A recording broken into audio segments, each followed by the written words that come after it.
సిద్దిపేట జిల్లా కుమరవెల్లి మల్లికార్జున స్వామి ఆలయానికి రాష్ట్ర నలుమూలల నుంచి భారీగా సంఖ్యలో భక్తులు తరలివచ్చి మల్లన్న దర్శనం చేసుకుంటున్నారు.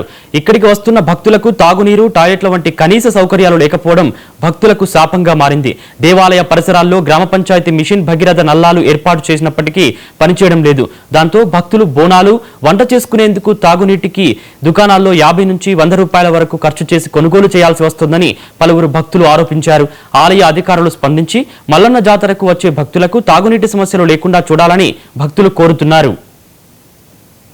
వాటర్ తీసుకోవాలంటే అడ్వాన్స్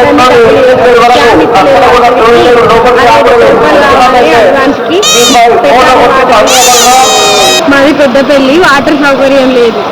మేము ప్రతి ఇయర్ వస్తాం కానీ నీళ్ళవి లేదు. కరెక్ట్గా నీళ్ళు తీసుకోవాలి. చిన్నపిల్లలు పట్టుకొని వస్తున్నాం కాబట్టి నీళ్ళు మొత్తమే లేకపోతే ఎట్లా తాగడానికి లేదు, ఆడుకోవడానికి లేదు. ఇక అసలు ఇబ్బంది అవుతుంది కదా. కొంచెం చూడాలి. బోనానికి ఇబ్బంది, అన్నిటికీ ఇబ్బంది కదా. వాటర్ తాగడానికి దేనికైనా నీటి సౌకర్యం లేదు. ఒక క్యాన్ కొనాలంటే 50-60 రూపాయల నుండి స్టార్టింగ్ ఉన్నది. కానీ నీళ్ళ సౌకర్యం కొంచెం చూడాలని ప్రతి సంవత్సరం వస్తాము. 6 నెలలకు ఒకసారి వస్తాము. కానీ ఎక్కడ వాటర్ లేదు. వాటర్ తెలుసుకోవాలంటే 60 రూపాయలు, 50 రూపాయలు సామాన్య ప్రజలకు వస్తారు కదండి. దయచేసి ఇప్పుడున్న ప్రభుత్వాలకి కొంచెం వాటర్ సప్లై మంచి చేయడం ఇంత పెద్ద ఆలయంలో కనీసం తాగడానికి వాటర్ సప్లై అవి ఏం లేదు. చూడండి, సామాన్య ప్రజలు వస్తారు.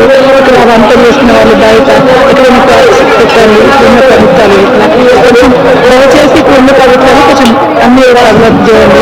ఇంత పెద్ద ఆలయం కాబట్టి అక్కడ ఇక్కడ కొంచెం అక్రమాలు ఎక్కడ చూసినా 500, 200, 300 కాకుండా కొంచెం